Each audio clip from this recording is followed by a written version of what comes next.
В Верхнеаркеевскую центральную районную больницу в рамках акции «С заботой о врачах Единой России» были доставлены продуктовые наборы. Вместе с чайными наборами для медиков также были переданы 75 литров бутилированной воды и средства индивидуальной гигиены для пациентов госпиталя. Все мы знаем, что врачи работают в очень сложный период пандемии коронавирусной инфекции, и они беспрестанно находятся на передовой в борьбе с ней.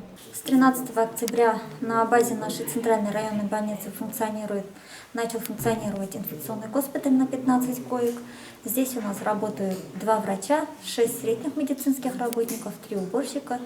У них поставлен график работы, то есть они работают 6 часов в грязной зоне, потом 6 часов они уже отдыхают, пребывают в так называемой чистой зоне.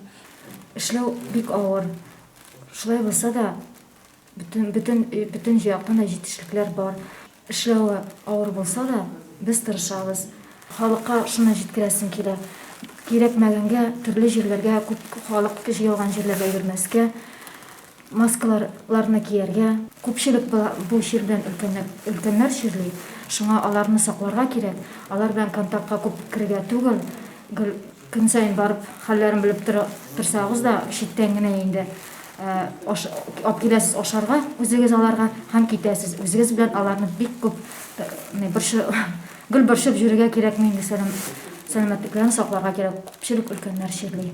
Мы говорим спасибо нашим врачам за то, что не сломались, и несмотря на тяжелейшие условия в работе, они каждый раз приходят на смену и исполняют свой долг. А выразить свою благодарность, конечно же, лучше всего через соблюдение всех мер предосторожности, правильное ношение масок, соблюдение дистанции, мытье, обработка рук. Да, этот комплекс мер не гарантирует стопроцентную защиту от заражения, но он помогает ограничивать количество ежесуточных заболеваний, что в свою очередь поможет избежать загруженности больниц и медиков.